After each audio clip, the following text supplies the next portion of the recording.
Bom dia a todos. É uma satisfação enorme recebê-los para a divulgação de resultados do último trimestre de 2025 do Banco Mercantil. Meu nome é Leonardo Ferraz, eu sou responsável pela área de relações com investidores e, em nome de toda a equipe, agradeço a presença e o interesse de cada um que nos acompanha nessa manhã.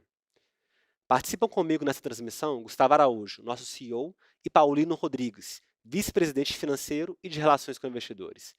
Eles apresentarão os principais destaques do ano e, na sequência, abriremos para uma sessão de perguntas e respostas.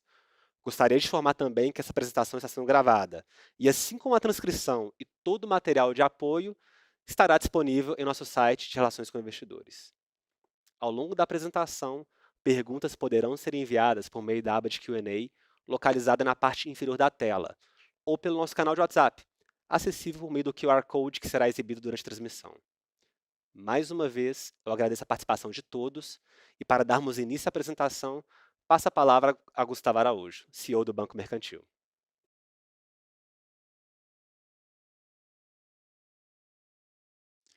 Bom dia a todos e obrigado pela atenção.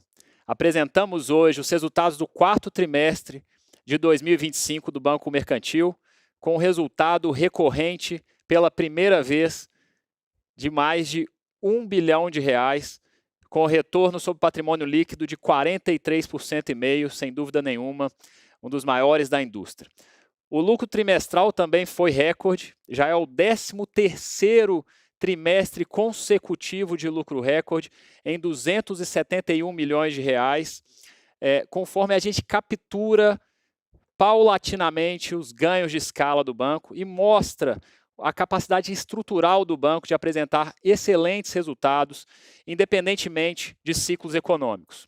Bom, aqui a gente falou do resultado recorrente, mas em relação ao acordo histórico que o banco fez com a PGFN, que resolveu 96% da contingência fiscal do banco, será abordado um pouco mais de detalhe mais adiante pelo Paulino, também com excelentes notícias em relação à absorção do crédito tributário constituído e também em relação ao sucesso do aumento de capital privado. Tá?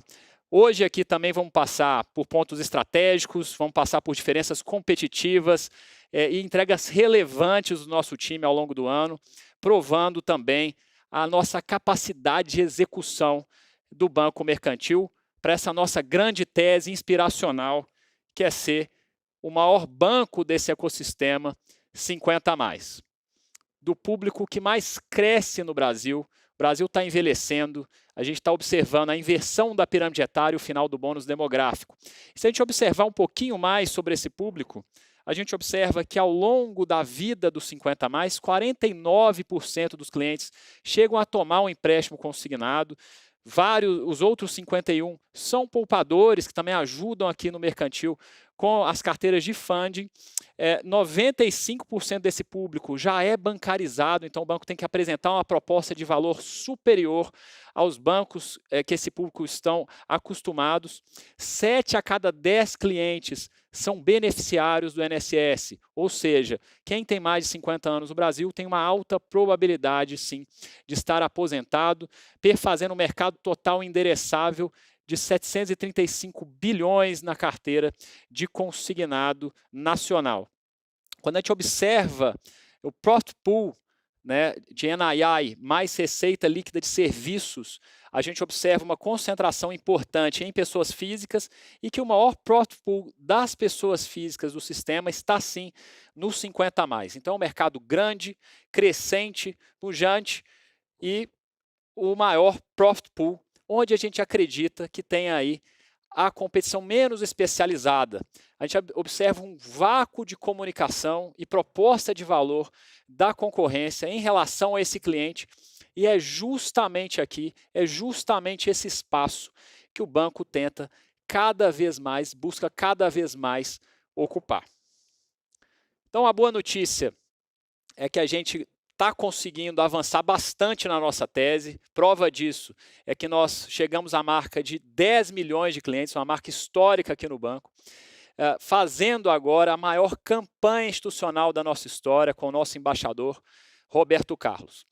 Então a gente vem investindo nesse espaço de comunicação com o público 50+, e os resultados são bastante animadores. Já vimos aí há mais de 2, 3 anos nos posicionando em relação a esse público, e a gente sempre roda para entender o nosso cliente anualmente, pesquisas para entender se a gente está melhorando, quais são as necessidades desse cliente, o que mais a gente pode fazer para surpreendê-los, né?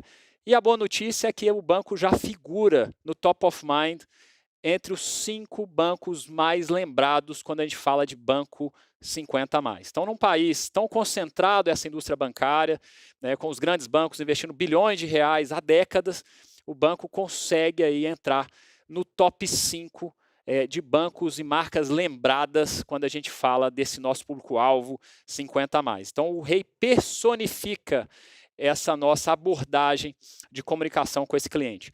Quando a gente pergunta para o nosso cliente qual é o índice de principalidade declarada, ou seja, sem lista suspensa, sem nenhum banco para ele escolher, né, o primeiro banco como banco principal que aparece na cabeça desse cliente quando é perguntado, a gente consegue anotar 38% de principalidade declarada, quando a gente já sabe que a média de principalidade nacional é de 25%, e bancos de nicho, na mesma pesquisa que a gente rodou, de 19%. Então, a gente aqui consegue provar que o banco mercantil é a principal escolha do nosso cliente autodeclarado, né? Os índices que a gente observa de utilização são outros índices que mostram uma utilização muito maior do que esses 38, mas quando o cliente toma a decisão de falar qual que é o primeiro banco que ele usa, também um índice muito importante aqui, muito mais aqui do que a concorrência de nicho e também dos grandes bancos nacionais, que mostra o poder do foco estratégico e da comunicação que o banco mercantil vem imprimindo ao longo do tempo. E a grande pergunta é por que então que essa voz que a gente amplificou com o Rei Roberto Carlos ecoou tanto? Né? E uma das respostas é que a gente entende muito desse cliente. É o nosso dia a dia tentar entender as necessidades e construir uma proposta de valor em produtos, em canais, para que a gente possa atendê-lo cada vez melhor. Então, aqui bem brevemente, uma das telas que eu gosto bastante, quando a gente tenta entender desse cliente 50 a mais, as suas principais preocupações para os próximos anos.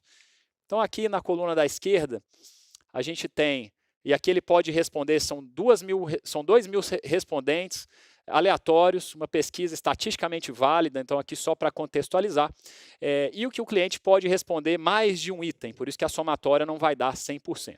Né? Então, a gente tem aqui na coluna da esquerda que 55% gostaria de ter dinheiro guardado para emergência, conseguir pagar as contas do mês sem aperto e também já aparecer em terceiro lugar, cuidados com saúde. Então, a gente guarda essa informação com saúde aqui, para a gente depois construir um entendimento do ecossistema Beyond Banking, tá, do Banco Mercantil. Mas na coluna da direita é uma pergunta muito mais prática, muito mais pragmática. Né?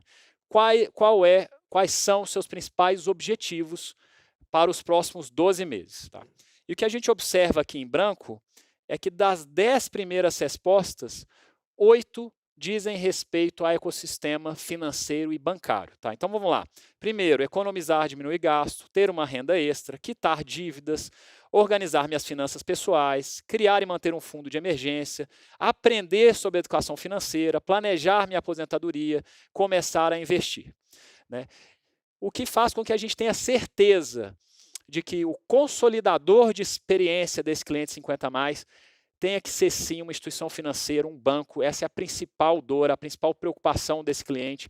Então, o ecossistema que parte de soluções bancárias, de segurança, de educação financeira, de produtos bancários, de investimento, de crédito, é esse portal, esse que a gente chama de ecossistema para esse público 50 a mais. E a partir disso, portanto, a gente construiu em termos de produto, esse que a gente acredita que é hoje já, e tem muito para evoluir, mas hoje já o ecossistema mais completo no que diz respeito a esse público. Né? Então é claro que a gente já tem aqui no nosso portfólio todos os produtos bancários e financeiros, seguros, crédito, poupança, dinheiro, apoio, acompanhamento, crédito consignado, crédito pessoal, cartões, meios de pagamento, obviamente toda a nossa estratégia bancária, mas é claro também que a gente já vai construindo o nosso ecossistema Beyond Banking, né, de entender o que mais esse cliente vai procurar na empresa 50 a mais que ele confia para complementar a proposta de valor.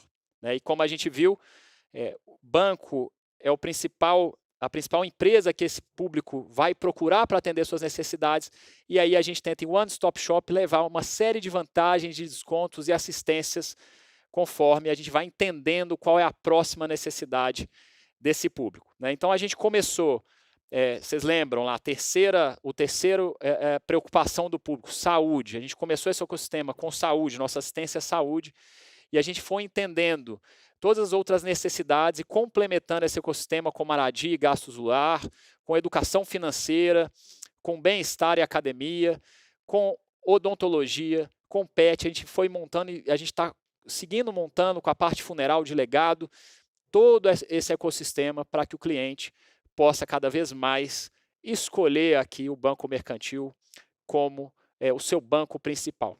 Então, na parte de proposta de valor, a gente acredita ter uma proposta muito diferenciada, mas é claro que também na parte de resultado do banco, isso é muito importante. Já estamos falando de 956 milhões de reais em receita de prestação de serviço somente no ano de 2025, ou seja, né, em ordem de grandeza, já se aproximando aí de R$ 1 bilhão, um crescimento fundamental. A gente vai ver o crescimento somente nesse trimestre, que vai direto para o bottom line, não aloca capital e ajuda o banco a ter bons resultados, independente também dos ciclos, por exemplo, monetários. Então, é uma vantagem fundamental de ganha-ganha, é uma receita importante aqui na composição de margens do banco e também são produtos e serviços muito buscados pelo cliente. Então, essas aqui são as nossas vantagens em termos de produto. Quando a gente pensa em canal, esse cliente também tem peculiaridades importantes quando a gente pensa no canal. E o canal é tão importante porque essa indústria de colateralizados tem normalmente um custo marginal de distribuição muito alto. E a gente tenta, então, dominar esse canal com canais próprios. E a gente sabe que muitos clientes vão preferir agências bancárias, né? Mais do que agências bancárias, a gente está falando de agências bancárias totalmente em conformidade com os requisitos dos editais dos leilões do INSS. Então, o que a gente consegue mostrar aqui é que onde o banco tem a presença física, até por uma questão de regulação, ele consegue chegar a ter 14%, 15%, 16% do share de mercado. Naturalmente, o banco começou a sua estratégia 50+ no Sudeste, o banco que tem fundação em Minas Gerais e tem uma presença muito forte também em São Paulo, a gente conseguiu chegar a 15%, 16% de share, tá? Para um total de share do mercado no país de 5,2%, e hoje a gente é o quinto maior banco pagador de benefícios previdenciários do INSS do país, tá? E a boa notícia é, a gente vem replicando essa estratégia com a expansão física e vem funcionando, é uma estratégia replicável. O banco começou sua expansão para Centro-Oeste e também para Nordeste, já com resultados iniciais muito animadores. E a melhor notícia de todas é que a gente tem todo o território nacional para seguir essa expansão do banco, replicando essa proposta de valor, de produtos, de canal, de marca, para todo esse público 50+, para buscar cada vez mais essas posições de liderança no ranking de pagamento de benefícios. Somente o ano passado foram mais de 61 novas agências espalhadas estrategicamente. O banco faz um estudo geográfico, demográfico, em percentual de idade, aposentados, para entender onde deve posicionar a sua agência, para que tenha uma marca forte, para que cumpra os requisitos de edital do INSS, sem também precisar aqui de uma abordagem totalmente dependente do físico. E por que isso? Porque o banco também entende a necessidade do cliente e leva a tecnologia para a casa desse cliente. Então, ao invés de adaptar esse cliente para a tecnologia existente do banco, a gente tentou entender aonde está esse cliente, como a gente consegue ajudá-lo a usar cada vez mais esses canais digitais aqui do Banco Mercantil. Claro que com uma presença fundamental de aplicativo, né, o 50+ ele usa, sabe, entende bem do aplicativo, mas conforme a gente vai avançando na parte etária, na demografia, a gente consegue entender que o aplicativo vai deixando um pouco de ser utilizado, ainda que seja um aplicativo com design para o 50+, de letras, hiperlinks mais facilitados, com biometria, a gente entende que esse cliente ele é muito familiar com o WhatsApp, e a gente desenvolveu há bastante tempo uma estratégia já muito madura de como fazer uma jornada de WhatsApp Banking, que é o canal que o 50+ mais gosta, o aplicativo que ele mais usa, são os grupos de família, de notícia, e por que não uma jornada 100% bancária. Aqui a gente mostra nos gráficos tudo aquilo que o banco originou de crédito. E por que crédito? Porque é o principal motor de resultado do banco, end-to-end no digital. Então, mais de 81% de tudo que o banco vende começou e terminou ou no WhatsApp ou no aplicativo, que a gente chama de custo marginal de distribuição zero, sem humanos.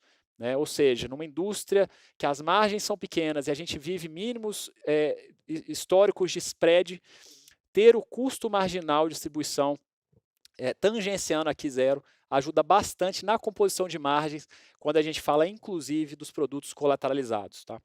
E a adesão ao aplicativo nas novas safras de clientes, cada vez mais os clientes fazem o download e usam o aplicativo e reusam também. O índice de reuso, tanto do WhatsApp quanto do aplicativo, é muito grande e confirma também a principalidade, esse acesso que o banco tem direto a seus clientes para ter aí mais distribuição e mais cross-sell de produtos de crédito, produtos bancários e também dos produtos não bancários. Bom, o banco tem vantagens regulatórias importantes e assimétricas de acesso a leilão e teve uma posição de destaque importante nos leilões de 2024, mas leilão o banco tem essas vantagens também desde 2009. E aqui eu tento mostrar, num gráfico simples, o poder do digital para que o banco pudesse, então, escalar toda a sua base de clientes, de carteira, enfim, de crédito aqui também. Tá? Então, aqui no meio, a gente vê toda a nossa estratégia digital. Aqui, em azul mais claro, é a criação e a expansão da estratégia de WhatsApp Banking e também a maturação da estratégia de aplicativo, chegando nos 82% ao qual me referi, com um crescimento digital de 40% ao ano, de Compound Annual Growth Rate. Isso tem uma correlação importante com a base de clientes, como eu falei, que superou os 10 milhões de clientes, com um crescimento de 31% ao ano. Então, o banco no mesmo período saiu de 2,6 milhões de clientes para 10 milhões de clientes. E o crescimento de clientes é correlato ao crescimento da carteira de crédito. Né?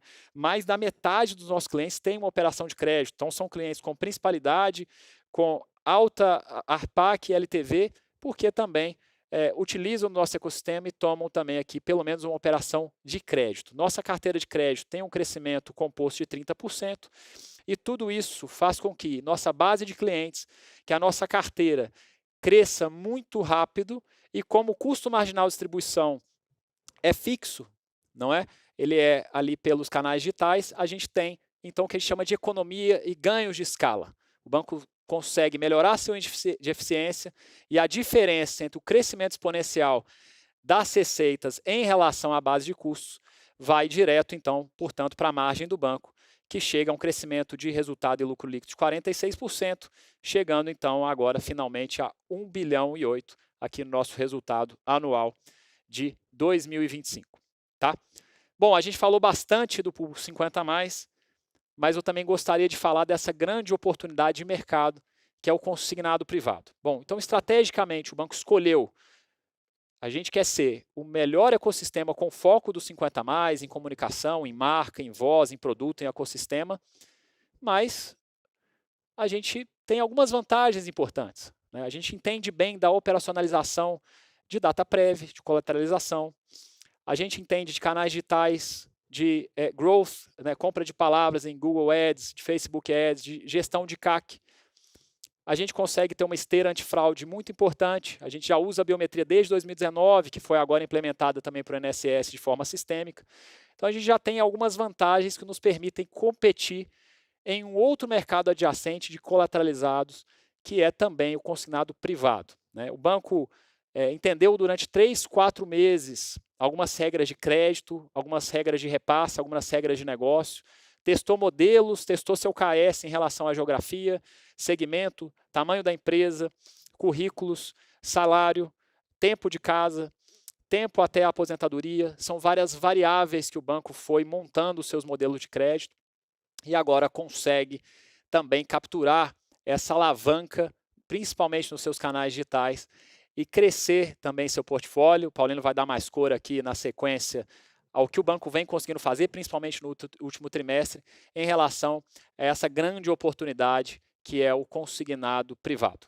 Numa carteira que pode chegar aí, de acordo com algumas estimativas, a 350 bilhões de reais. O banco está preparado, o banco foi um dos melhores jogadores em relação à antecipação do saque aniversário de FGTS. Esses clientes também servem como leads para que a gente faça uma proposta do consignado privado e a gente conseguiu acelerar bastante depois, como também já é de praxe da casa, de entender quais foram e quais eram os riscos operacionais e quais eram os riscos também aqui de crédito que o banco estava disposto a correr para crescer nesse produto. Tá? O que a gente observa é que o FGTS teve algumas legislações e regulamentações no final do TRI passado, que deve fazer com que esse mix caia e a gente mais do que substitua pelo mix aqui do consignado privado, de modo a acrescentar valor também ao portfólio do banco. Tá? Então, antes de passar aqui a palavra, a gente vai fechar com os destaques trimestrais aqui do Banco Mercantil, um trimestre muito forte, como eu já havia me referido, com lucro líquido trimestral de 271 milhões, um crescimento de 32% em relação ao mesmo período do ano anterior, impulsionado por uma originação de crédito recorde de 5,3 bilhões, aqui uma alta de 71% e um destaque, sazonalmente, o quarto TRI normalmente é um TRI onde a originação é bem menor, por exemplo, que sazonalmente o primeiro TRI, então uma originação recorde em quarto TRI é um número muito interessante, principalmente à luz do fato das jornadas de contratação e desbloqueio estarem aí modificadas com os novos fluxos biométricos com o TSE, que a gente já conhece, aqui implementados aí pela Dataprev, pelo INSS, que o banco vem se adaptando. Então, justamente por ter um entendimento melhor do canal digital, desse cliente já está acostumado com o nosso WhatsApp, com o nosso canal digital, por ele já estar acostumado a fazer biometria desde 2019 e por a gente também ter as agências físicas, que a gente conseguiu crescer bastante, 71%, enquanto a originação de mercado de consignados caiu mais de 50% quando a gente compara o mesmo período. Tá? Isso, claro, impulsiona a própria carteira de crédito do banco, que atingiu 23,7 bilhões, um crescimento expressivo de 39%. Em geral, o mercado pessoas físicas, recursos livres da série histórica do Banco Central cresce 8%, 9%, 10% ao ano, então é um crescimento que supera 4 vezes o crescimento de mercado e um crescimento muito puxado pela carteira de consignado e consignados no geral, que cresceu 55%. Como eu havia me referido, as receitas de prestação de serviço do nosso ecossistema de seguros e Beyond Banking cresceu 73% em um ano, atingindo 311 milhões no período, com ROA recorrente de 3,3%, uma queda marginal de 6 bips, que quando alavancado 11 vezes chega a esse ROI de 43,5%, um dos melhores da indústria, e também ao índice Basileia de 13,5%, também aqui depois, o banco segue bastante bem capitalizado, mesmo aqui depois do seu acordo histórico com a PGFN. Tá? A gente também vai mostrar que o índice Basileia também já está gerencialmente recomposto depois do sucesso da recomposição desse índice através do aumento de capital privado. Então, um trimestre e um ano muito fortes e expressivos que mostram que o banco segue aí a pleno vapor, capturando esse void de mercado e sendo aí um jogador líder nesse segmento de 50 a mais, que é o que mais cresce no país. Bom, para dar mais cor aqui, detalhes aos números, vou chamar aqui ao palco o nosso CFO, Paulino, para dar mais detalhe aqui de cada uma dessas entregas do banco. Muito obrigado. Paulino.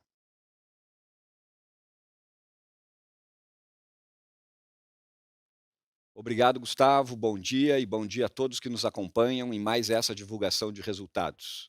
Gostaria então de passar a dar um pouco mais de detalhes a respeito do quarto trimestre de 2025 e do encerramento do exercício do Banco Mercantil. Mas antes disso, eu gostaria de começar de um aspecto bastante importante, que foi a transação tributária celebrada em 23 de dezembro do ano passado pelo banco junto à Procuradoria-Geral da Fazenda Nacional e que permitiu a resolução de 96% das contingências tributárias da instituição. Um fato histórico e que ensejou em 23 de dezembro, quando de sua celebração, a divulgação de 2 fatos relevantes, o primeiro tratando da transação propriamente dita e o segundo de um aumento de capital por meio de subscrição privada destinado a restabelecer integralmente a capitalização do banco. Esses fatos foram inclusive objeto de uma conferência adicional junto ao mercado em 26 de dezembro, buscando, dada a complexidade do tema, esclarecer melhor a toda a nossa base de acionistas e analistas que nos acompanham, a complexidade do tema. E o objetivo aqui é nós fazermos um fechamento desse tema.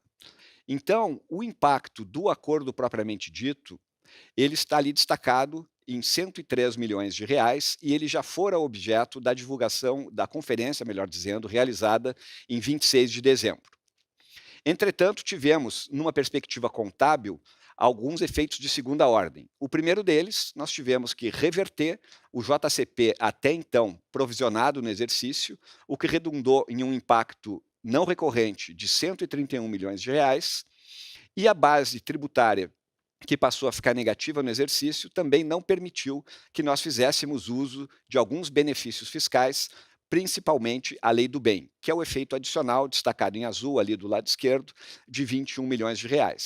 Dessa maneira, portanto, nós temos a reconciliação do lucro líquido recorrente de R$ 1 bilhão e 8 milhões apresentado pelo Gustavo ao longo de todo o material até agora, e o lucro líquido contábil que os senhores e as senhoras encontrarão nas nossas demonstrações financeiras de R$ 753 milhões.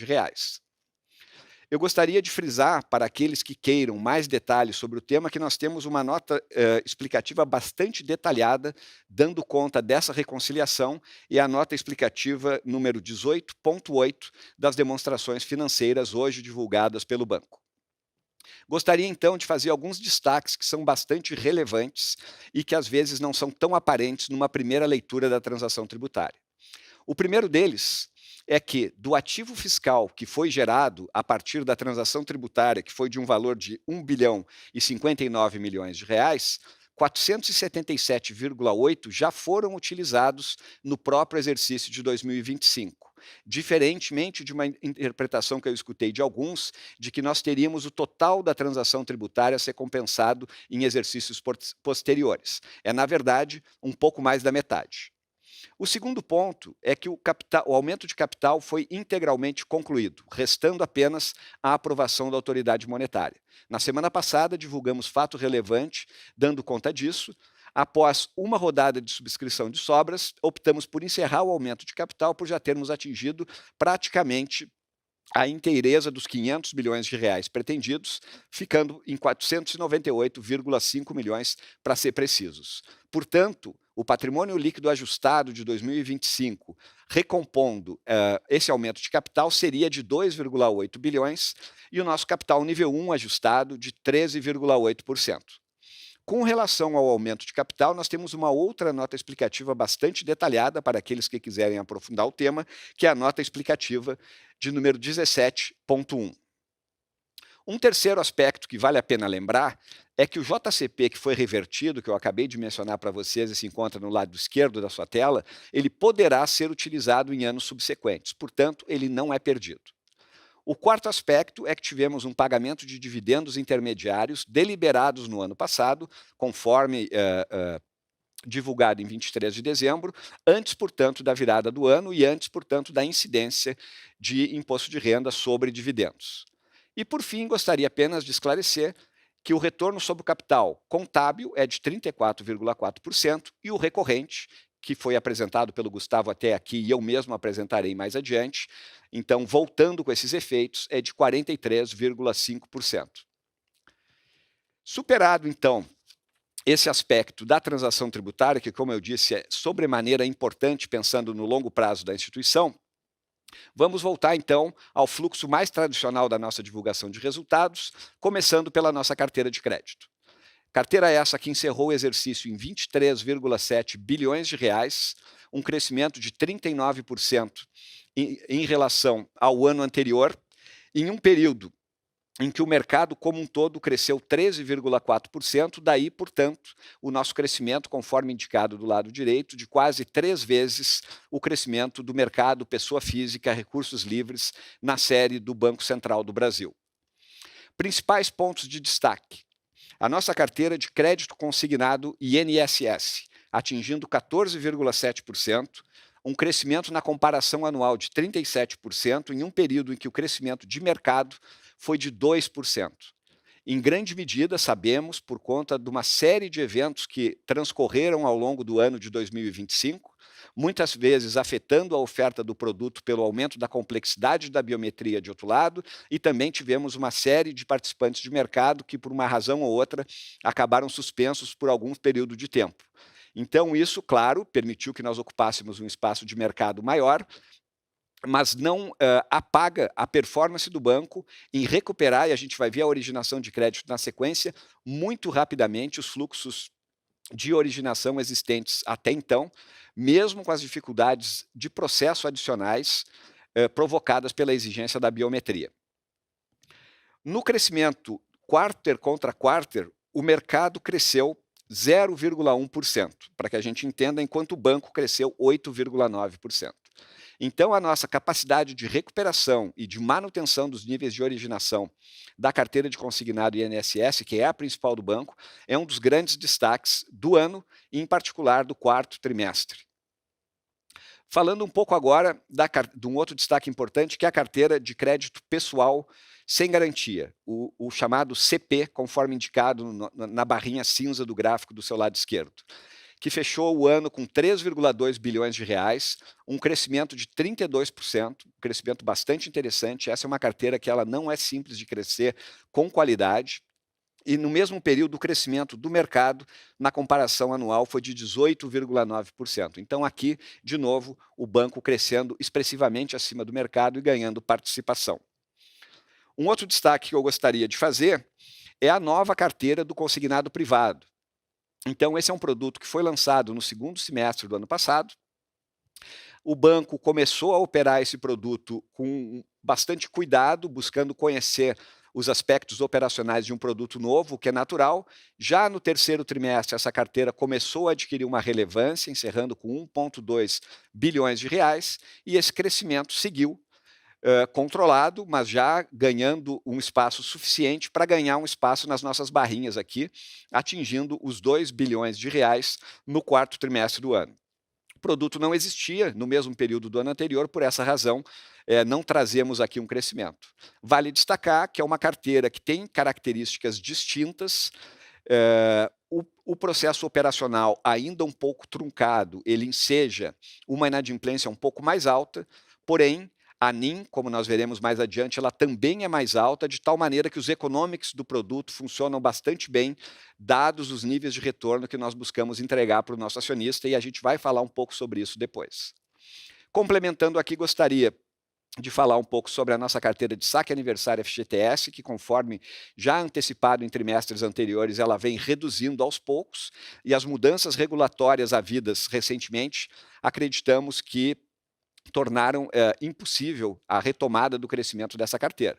Há pleitos para que isso seja alterado e parte dessas decisões sejam revertidas, mas até aqui o processo que nós temos é esse processo que nós podemos falar quase de um runoff da carteira, que encerrou o trimestre e o ano com 2,6 bilhões. Uma carteira de bastante qualidade, que vai sendo em alguma medida substituída pelo consignado privado, porém com características distintas. No FGTS a gente tem uma inadimplência basicamente de zero, porém temos uma taxa mais baixa. No consignado privado temos uma inadimplência muito vinda ainda das dificuldades operacionais que esperamos sejam sanadas no futuro, mais elevada, mas também temos uma taxa e, por conseguinte, uma margem, uma NIM mais elevado. Essa dinâmica a gente vai mostrar como é que ela se desenvolve na sequência da apresentação. Falando agora um pouco da originação de crédito, como eu falei. Aqui, um outro destaque bastante importante é que tivemos uma originação recorde nesse quarto trimestre de 2025, atingindo praticamente 5,3 bilhões de reais, superando o primeiro trimestre do ano, que tem uma sazonalidade provocada principalmente pelo aumento do salário mínimo, que tipicamente ocorre nesse período, e ainda assim conseguimos no quarto trimestre superar a marca que já era recorde de praticamente 5,2 bi observada no primeiro trimestre de 2025. Isso puxado pelos créditos consignados, que aqui aparecem agrupados, com mais de 4,4 bilhões de reais, também aqui uma originação recorde considerando o período, praticamente dobrando, atingindo 96% em relação ao mesmo período do ano anterior. Depois, um segundo destaque, a originação do crédito pessoal não consignado, atingindo 724 milhões, de novo aqui um número recorde, 13% superior ao mesmo período do ano passado. E aí depois, como eu havia comentado, a carteira de FGTS ela tem tido dificuldades de originação. Isso foi reforçado pelas mudanças regulamentares havidas recentemente e explicam a redução para 83 milhões observável ali no quarto trimestre, um decréscimo de 36% em relação ao último trimestre do ano anterior. Outros destaques importantes. O banco tem controle integral dos seus canais, ou seja, 100% do consignado INSS é originado pelos canais próprios do banco, sejam as agências, sejam os canais digitais que o Gustavo comentou, o WhatsApp e o app. O crescimento médio do consignado originado pelo banco nos últimos 3 anos foi de 64%, que é uma marca muito acima do observado no mercado. Aliás, o mercado, vale lembrar, o mercado teve uma redução no volume de originação nos últimos meses na casa dos 60%, enquanto o mercantil segue crescendo, segue pujante no consignado. Com a originação sendo puxada, aqui também no consignado como nos demais produtos do banco, pelos canais digitais, que já representam mais de 84% da nossa originação, um crescimento de 24 pontos percentuais se comparado ao mesmo período do ano anterior. Então esse é um outro destaque bastante importante que eu gostaria de fazer. E esse crescimento vem se dando de forma saudável. Nós tivemos um crescimento na nossa inadimplência observável a over 90 no gráfico do seu lado esquerdo, que fechou o ano em 3,1%, um crescimento não desprezível em relação ao ano anterior e na margem também crescendo em relação ao trimestre anterior, mas ainda assim rodando a menos da metade do número agregado do mercado de pessoas físicas no Brasil, que também vem crescendo, o que demonstra uma preocupação, aqui é uma preocupação nossa e do mercado como um todo, sequencialmente nos últimos trimestres e encerrando o ano passado em 6,9%. No caso do mercantil, a explicação para esse crescimento vem do novo produto de consignado privado, que pela característica operacional dele, ele enseja um provisionamento maior no início, pelo menos dada a performance atual do operacional da carteira, é o que nós entendemos como mais adequado, e o crédito pessoal não consignado, o CP, ele também cresceu em linha com o crescimento de mercado. Então, de um lado, nós esperamos que o privado ele melhore o seu operacional, não só do mercantil, mas do mercado como um todo, que tem que lidar com essas características, digamos assim, no momento. E o crédito pessoal sem garantia, esse sempre é uma carteira que requer um dedo no pulso do paciente ali mais próximo, é uma carteira que a gente sempre tem que ter cuidado. Tivemos recentemente novos dados de endividamento e de inadimplência das famílias vindo a público, demonstrando que esse quadro ele vem se agravando e continua crítico. Então, portanto, a gente tem e temos bastante cuidado com a gestão de risco de todas as carteiras, em particular do CP sem garantia. Mas tivemos, como vocês podem observar, esse aumento da inadimplência na margem no quarto trimestre em relação ao trimestre anterior. Falando um pouco da provisão, da PDD, nós tivemos também um crescimento que pode ser observado no gráfico do seu lado esquerdo, pronunciado nesse quarto trimestre pelas mesmas características que eu acabei de falar, além, é claro, do próprio crescimento da carteira. Então, o banco cresceu, como eu apresentei para os senhores, fortemente no quarto trimestre, naturalmente que esse crescimento de carteira enseja uma PDD maior. Mas não podemos deixar de destacar que também aqui se materializaram esses dois efeitos de performance das linhas de consignado privado e do consignado, do crédito pessoal, melhor dizendo, sem garantia. Então, com isso, falamos um pouco aqui de PDD e de inadimplência da carteira. Gostaria de falar um pouco agora sobre um outro destaque importante no ano de 2025 e particularmente no quarto trimestre, que é a receita de prestação de serviços do mercantil. Nós atingimos a maior RPS da história do banco no quarto trimestre, atingindo a marca de 311 milhões de reais, um recorde em cima de outros recordes observados nos últimos trimestres. Puxando esse desempenho está a oferta que o Gustavo apresentou anteriormente, indo além dos serviços bancários tradicionais, ou o que estamos chamando de Beyond Banking, o que tem caído muito no gosto, produtos alfaiatados para o nosso público principal, que é o nosso público 50+, de tal sorte que os seguros e assistências já representam praticamente 87% da RPS. Com as tarifas perdendo cada vez mais espaço, hoje representam apenas 11% da RPS e outras receitas que são marginais ali na casa dos 2%. Então, isso mostra o acerto da nossa estratégia, dos investimentos que temos feito para ter uma oferta mais completa para o nosso cliente 50+, fidelizando e extraindo daí mais receitas para o banco, receitas essas que sempre é importante frisar, vão diretamente para o bottom line, não alocam capital e nos ajudam a entregar os níveis de margens que o banco tem sido capaz de entregar e que eu vou apresentar um pouquinho mais à frente. Falando agora um pouco do outro lado do balanço, do lado do funding, o banco tem uma característica de manter um nível bastante robusto de caixa, e a gente já fala sobre ele na próxima tela. As nossas fontes de funding se baseiam majoritariamente nos nossos próprios canais de distribuição, porém, no quarto trimestre vale um destaque aqui, que é o aumento da linha de operações estruturadas. Nós tivemos 2 operações que foram bilaterais, não foram distribuições públicas, que aconteceram nesse quarto trimestre, injetando um recurso em caixa importante do banco, e eu já vou falar sobre como terminamos o ano em termos de caixa, e fazendo com que o trechinho preto da barra que vocês observam no gráfico crescesse de 6% para 11% nesse quarto trimestre. Então, nós sempre somos ativos também em produtos de securitização. Trabalhamos um tempo nessas linhas e achamos que, oportunisticamente, foi importante fazer essas operações no momento em que foram feitas, para que pudéssemos, melhor dizendo, travar as condições favoráveis observadas no mercado de crédito privado no país naquele momento, provendo funding, inclusive, para basicamente o exercício inteiro de 2026, a observar, é claro, o desempenho do mercado de crédito futuro, que pode alterar esse posicionamento ou não. Aí, falando um pouco das nossas fontes de funding, no gráfico circular do lado esquerdo, 85% são canais próprios. Isso é uma característica e uma fortaleza do banco, onde os próprios clientes e INSS provêm uma base bastante pulverizada de 16% do nosso passivo. Outros clientes, pessoa física e pessoa jurídica, respondem por 44%. A nossa tesouraria, tipicamente em operações bilaterais com outras instituições, por 26%.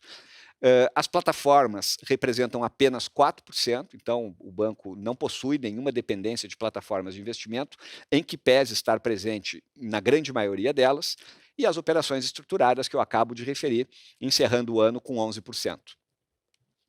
O banco encerrou o ano com um caixa superior a 9,6 bilhões de reais, o que explica, isso por conta das operações que eu acabei de referir, que tiveram a sua liquidação no final do ano, e é isso que explica esse nível de liquidez de curto prazo, o LCR, de 4,2 vezes o mínimo requerido pelo Banco Central para os bancos S1. Né? Nós calculamos esses índices como uma melhor prática. Né?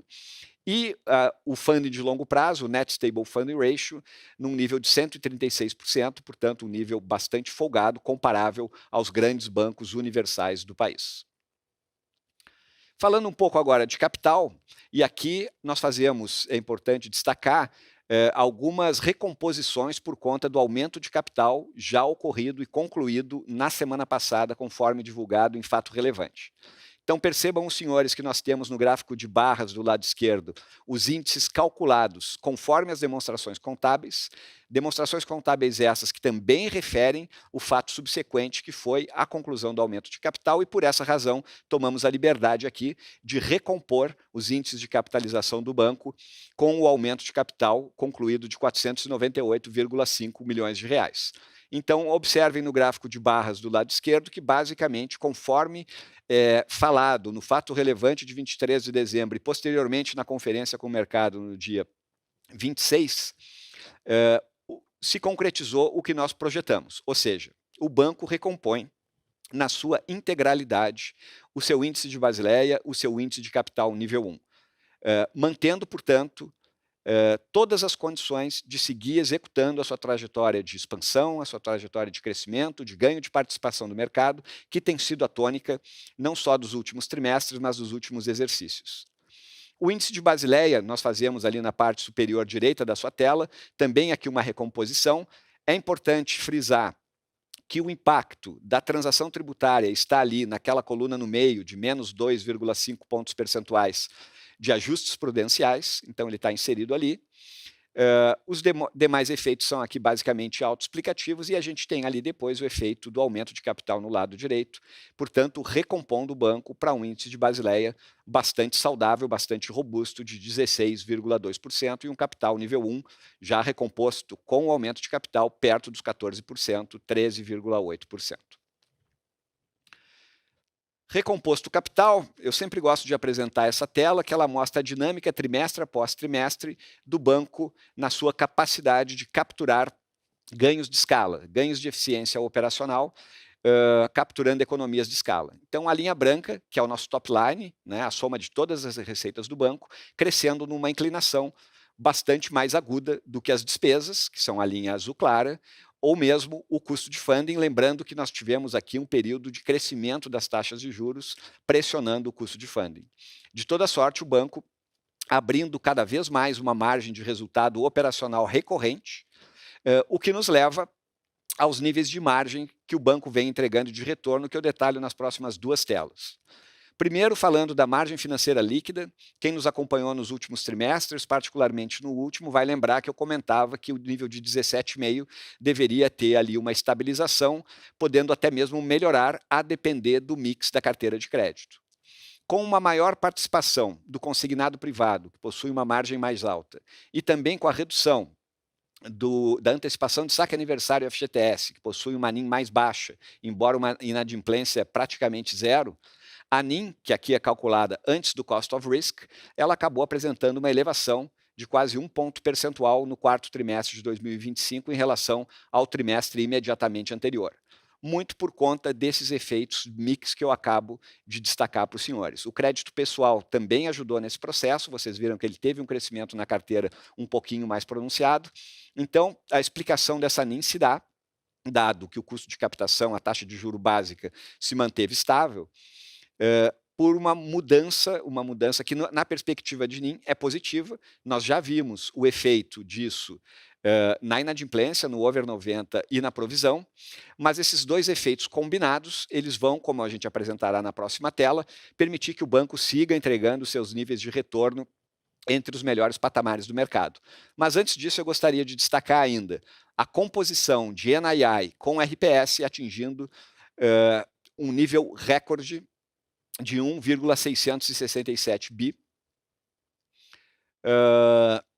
o que é um nível recorde na história do banco, com uma participação também recorde da receita de prestação de serviços, compondo 311 milhões do 1,667, o que é o maior patamar, tanto em termos absolutos quanto relativos, obtidos na história do banco.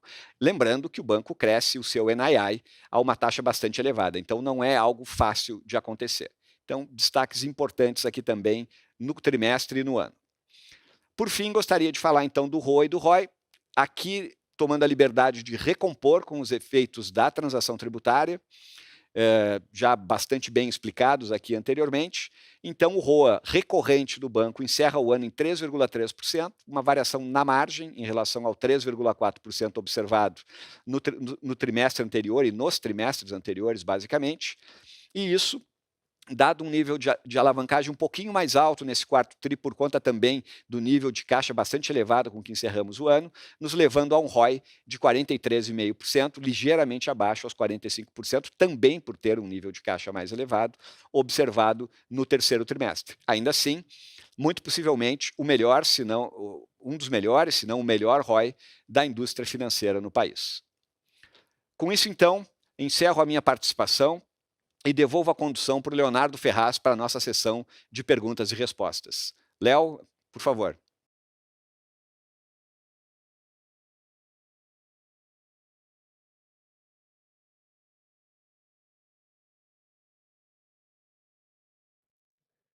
Muito obrigado, Paulino. E vamos começar agora a nossa sessão de perguntas e respostas. Bom, nós recebemos algumas perguntas. Eu vou começar com uma aqui falando sobre o consignado privado. Bom dia, Gustavo, Paulino e Leonardo. Bom dia a todos. Obrigado pelo espaço para perguntas e parabéns pelos resultados.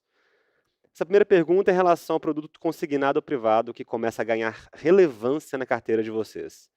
Gostaria de entender qual a expectativa de participação do mercantil nesse mercado, quais os economics que enxergam para o produto, principalmente pensando em tamanho do portfólio, spreads e custo de risco. Essa pergunta vai no sentido de tentar entender o quão agressivos querem ser nesse novo produto, quais as principais abordagens que vão traçar em termos de cluster de clientes, canais, e qual estratégia que estão adotando para terem conforto em avançar nessa linha e como isso deveria se traduzir em termos de NIM e custo de risco. Obrigado pela pergunta. Começando aqui pelo conforto. O Mercantil estudou bastante, durante algum tempo, a parte operacional, que tem sua complexidade, precisa evoluir, e a parte de crédito. Para a gente agora, então, seguir ocupando esse share que a gente acredita que vai ocupar no futuro, aí que a gente teve um sucesso, por exemplo, no FGTS. Então, eu vou abordar um pouco os economics para depois falar da ambição do banco em relação a share, tá?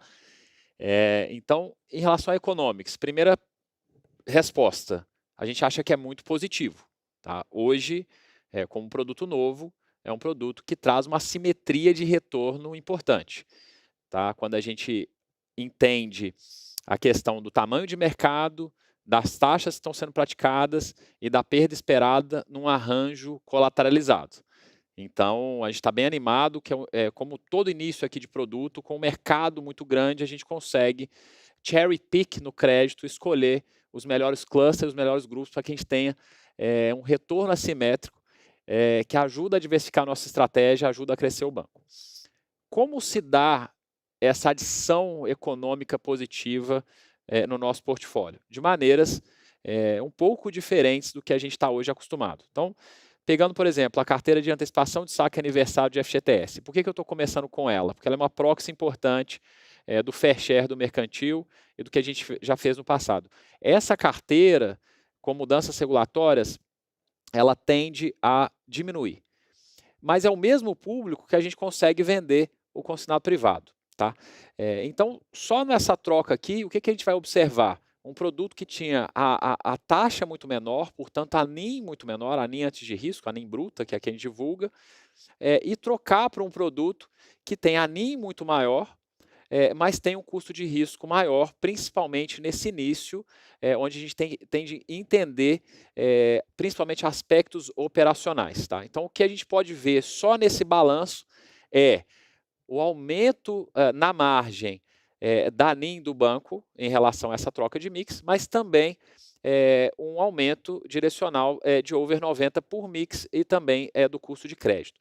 Quando a gente observa o custo de crédito em relação a essa dinâmica, a gente tem que entender outros aspectos no tempo, né? Essa perda esperada para um produto hoje novo, ainda que ele tenha no mercado aí vai fazer quase um ano, mas para o Mercantil a gente teve o conforto de acelerar agora, principalmente no último trimestre, essa perda esperada, ela vem através do custo de risco de crédito de uma maneira acelerada, enquanto o acrue dos juros ele vai acumulando ao longo dos períodos, tá? Então, é uma dinâmica interessante que a gente vai observando, mas que adiciona muito valor na medida em que a gente tem, na margem, um aumento de NIM maior do que esse custo de crédito, quando a gente observa a vida dessa operação, tá? Então, essencialmente, a gente acredita muito como uma alavanca de diversificação para o Banco Mercantil, para outros players também, e quando a gente observa o tamanho que o banco pode chegar nisso, só para a gente dar um exemplo, e conforme a gente tiver conforto aqui nas políticas e modelagens de crédito, no FGTS a gente chegou a ter 15% do mercado, tá? Não estamos falando que vamos ter 15% desse produto, é apenas uma proxy lá atrás. Hoje o Mercantil roda 4, 5, 6% desde que entrou da originação média de mercado, e a gente ainda está entendendo quais os clusters, segmentos, clientes, empresas, qual o tamanho, qual o turnover, para que a gente possa calibrar nossos modelos para crescer de uma forma que adicione valor para o portfólio. Só dar um exemplo rápido dessa complexidade operacional do produto, como a gente tem a averbação, escrituração e repasse, basicamente a gente tem 90 dias até receber a primeira PMT de um cliente, tá? Então, um cliente que troca o vínculo empregatício, ele pode estar empregado com o vínculo ativo, a empresa dele ter escriturado e estar pagando a guia de FGTS em dia, ou seja, adimplente. Mesmo assim, esse cliente, quando ele troca, para o banco que emprestou, ele vai ficar 90 dias sem pagar uma parcela, só numa troca de vínculo. Então, tem vários aspectos, isso aqui vai virar um over 90. Então, tem vários aspectos operacionais de fácil solução, tem discussões importantes sobre a adição da garantia do FGTS, da multa rescisória. A gente acha que é um mercado muito interessante e a gente entende que consegue, nos canais digitais, com a nossa esteira antifraude, que a gente já conhece, aplicativo, WhatsApp, conseguir um espaço importante, mas calibrando, como aqui já é do costume do mercantil, risco-retorno na sua decisão de alocação de mix e de portfólio. Obrigado, Gustavo. Bom, a próxima pergunta em relação à nossa RPS. Qual é a estratégia e como pensam o crescimento de seguros e assistências para os próximos anos? Qual é o principal valor percebido pelos clientes em termos de produtos oferecidos e o quanto essa linha pode representar da receita total, olhando para frente? É um dos pilares importantes da nossa estratégia. A gente falou um pouco ali do Meu Mais, a gente construiu na apresentação de entender o que deveria estar no Meu Mais, né, entendendo as principais preocupações do cliente. Hoje a gente acha que já está com uma proposta de valor bastante robusta para escalar. Então, a gente está aí com vários elementos, várias assistências, vários descontos num serviço de subscription, que o cliente observa muito valor, né, num desconto em farmácia, num desconto numa consulta médica, tá, num desconto numa consulta odontológica, e todo o ecossistema que a gente vem criando em volta aqui desse ecossistema. E a gente só está no começo, né? Se não me engano, esse é um produto que a gente tem um CAGR aí de 70%, tem um espaço importante para crescer na base de clientes, né? A gente estava testando e maturando preços e produtos, utilização, engajamento, redução de churn, então a gente está bem satisfeito agora com a maturidade, não que não tem espaço para colocar novos produtos, novas tecnologias, novas funcionalidades, novos aprimoramentos no super app consolidador disso tudo, que sai agora na sequência, mas estamos bem animados para vender isso aqui dentro da base de clientes, do mercantil de 10 milhões de clientes, e também para novos clientes aí, que possam ser adquiridos através dessa proposta de valor. Bom, vocês esperam alguma pressão no cap do consignado INSS olhando para frente? E pensando nos leilões, por mais que o preço médio tenha caído, enxergamos um número maior de participantes, players mais agressivos e a discussão da entrada de players digitais. Além disso, enxergamos um ambiente competitivo também mais acirrado em termos de portabilidade. Neste sentido, vocês entendem que o produto conseguirá manter a sua sustentabilidade e rentabilidade olhando para frente? Eu vou começar brevemente de leilão e o Paulino me ajuda aqui com o spread do consignado, dando só um pequeno início aqui nessa questão. Mas em relação aos leilões, de forma muito clara, tivemos muitos participantes entrando, isso já é recorrente não só nesse último leilão, mas a cada leilão a gente tem mais participantes. O que a gente observa na prática é que grande parte desses participantes estão comprando a opcionalidade de um dia poder pagar benefícios previdenciários. Tá? Grande parte não está executando esses pagamentos. Tá? E aí lembrando que para pagar um benefício você precisa de cumprir os requisitos do edital do INSS, principalmente também em relação à presença física, à conformidade de agências. Então tem uma série de complexidades que o mercantil já tem uma maturidade estratégica muito importante, por isso é um pagador fundamental. Então a competição ela é e sempre será bastante acirrada, mas a gente consegue executar muito bem o leilão e também executar aquele nosso direito de tomar share da concorrência. Então, pelos dois fatores, a gente vem crescendo cada vez mais. Então, pelo contrário, a gente vem conseguindo ser mais competitivo que a concorrência, crescendo mais que a concorrência e tomando o share da concorrência, ao invés do contrário, de ter da concorrência estar cada vez mais agressiva. Então, em relação ao pagamento de benefícios, o banco tem crescido cada vez mais, está cada vez melhor posicionado, e tudo isso que a gente vem montando vem trazendo essa aceleração frente à concorrência de uma forma positiva. Tá? Em relação às margens do consignado, já passando aqui a palavra para o Paulino, elas estão em mínimas históricas, então a gente acredita, pelo contrário, que deveria ter um espaço estrutural, por exemplo, com queda de Selic sem repasse de cap, para abrir essas margens, lembrando que a originação está aí 60%, é menor do que a média histórica, e ainda assim o banco conseguiu crescer 4 vezes o mercado, então tudo isso mostra que a gente está super bem posicionado para essa competição que já é inerente aqui do mercado. Então, em relação a caps e Selic e a LM, talvez.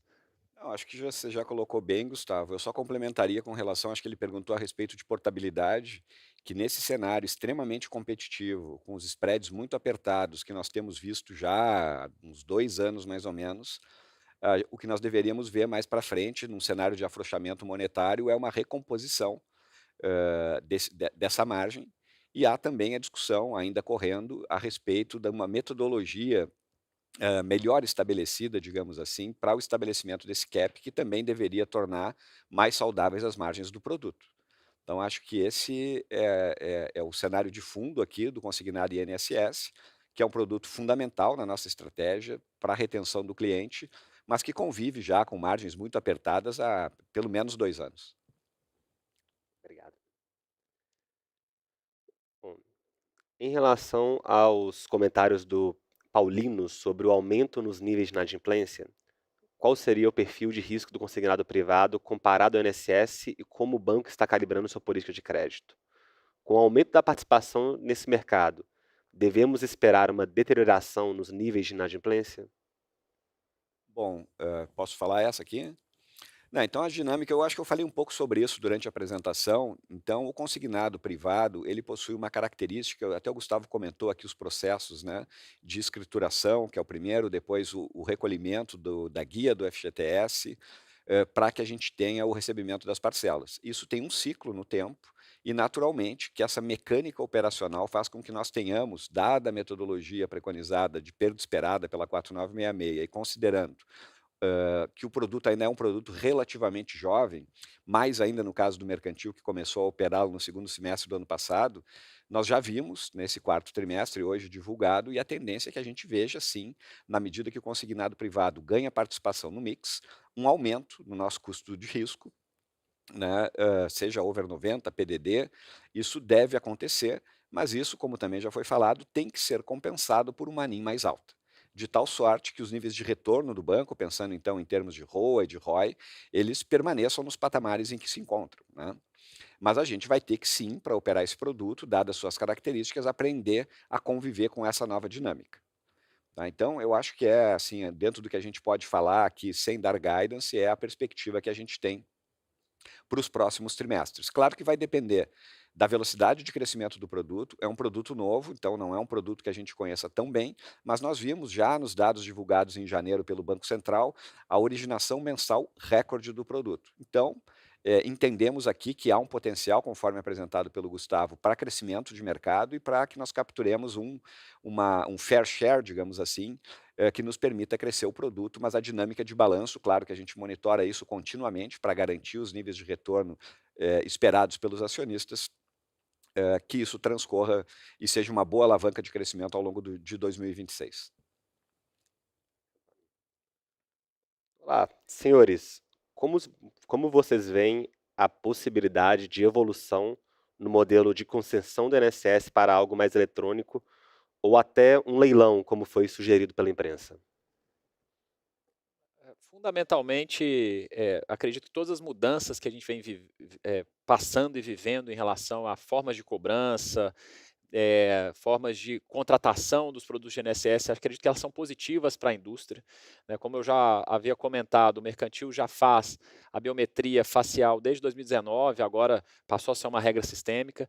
A forma que foi implementada, que são com bases seguras do governo federal, portanto, bases cadastrais biométricas do TSE, a gente ainda precisa evoluir, tá? Mas todas essas mudanças são no sentido de melhorar aspectos da indústria, aspectos concorrenciais.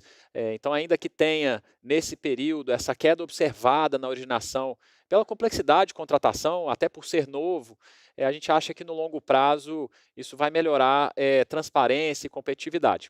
Em relação ao portal, de leilão de taxas vai na mesma direção. Né? Acredito que é transparente que um cliente possa entrar num portal, como é hoje na CTPS, e observar o banco que tem a melhor proposta de valor em prazo, taxa, condições, parcelas. Então, ele consegue ali comparar as ofertas nesse portal que está sendo aí estudado. Tá? O que a gente observa aqui no banco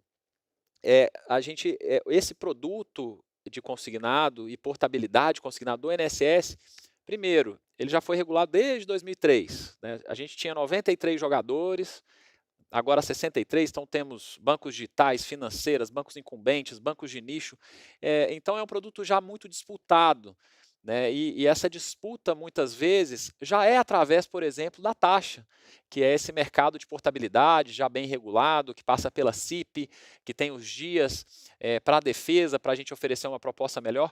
Então, a gente não está vendo preocupação hoje dessa listagem para que o cliente escolha a sua melhor taxa. A gente acredita que isso é importante para o cliente, mas a gente observa isso no contexto de proposta de valor, onde o cliente tem que escolher o melhor canal, físico ou digital, o banco que ele tenha mais afinidade com marca, no nosso caso aqui um banco de 80 anos, e de entender não só a oferta do consignado, da portabilidade, mas todo o cross-sell, a transferência de benefício, a principalidade do domicílio bancário, e hoje o Mercantil é um dos poucos bancos com acesso a todos esses benefícios previdenciários, ou seja, consegue fazer uma proposta para que o cliente traga a principalidade, traga o seu relacionamento, e acaba funcionando, se legislado aqui para frente e regulamentado, também como uma nova forma de aquisição de leads e de clientes. Então, acho que todas essas mudanças vão ser bem positivas e benéficas, e para a gente que está preparado, focado, a gente estuda isso, a gente tenta entender os impactos e o principal, ser mais rápido, mais efetivo e ter uma proposta mais interessante na perspectiva do cliente, que é a concorrência. Bom, pessoal, a gente já vai caminhando para o final da apresentação. Eu vou fazer uma última aqui relacionada ao privado. Como estão as tratativas para a adoção da FGTS e multa rescisória no consignado privado? E como essa medida altera o retorno ajustado ao risco do produto? Em relação ao cronograma divulgado pela Dataprev, o pedido e o que foi divulgado é que essas duas medidas entrariam em vigor, parece-me que ao final de abril. Né, isso já vem sendo discutido há bastante tempo pelas associações de classe, mudaria bastante a dinâmica do produto, mudaria o que a gente chama de, na metodologia 496, de loss given default. Então, a gente consegue, dado que esse cliente perde o vínculo empregatício, uma parcela importante para amortizar o saldo devedor. Então, a gente está acreditando que é uma medida que vai mudar bastante, lembrando que a Dataprev é a mesma, né, que faz todas essas mudanças para o produto consignado do INSS. Então, a gente também entende que tem aí a questão da capacidade mesmo de entregar projetos do mesmo órgão. A gente entende bastante bem a complexidade, até da banda de comunicação de rate limit que a gente tem com a própria Dataprev, que é o mesmo para os dois produtos, tá? A gente usa os mesmos dutos de comunicação, mas esperamos que saia, estamos apostando que saia, e seria bom para a indústria como um todo, seria excelente para a compressão de spreads, para aumentar a competição, a competitividade, mas a gente está preparado também para, caso isso não aconteça agora, que o produto tenha ainda assim econômicos favoráveis. Tá? Então, basicamente, são essas as nossas expectativas. Só um ponto fundamental, justamente para o mercantil entender bastante de todas essas questões da Dataprev, averbação, rate limit, repasse, que é toda uma skill de quem entende do consignado de INSS, a gente também acha que consegue operacionalmente ter vantagens assimétricas no consignado privado. Então, é uma correlação que parece pequena, mas é importante a gente entender como funciona o arranjo tecnológico dos repasses de consignação. Bom, nós vamos caminhando para o fechamento da nossa apresentação. Eu gostaria de lembrar que as perguntas que foram recebidas e eventualmente não tenham sido respondidas durante a sessão de hoje serão respondidas diretamente pela área de relações com investidores. Para qualquer dúvida adicional, fiquem à vontade para entrar em contato conosco pelos canais que estarão disponíveis aqui na tela. Por fim, agradeço ao Gustavo, ao Paulino, pela apresentação e gostaria de desejar a todos que nos acompanham um excelente dia.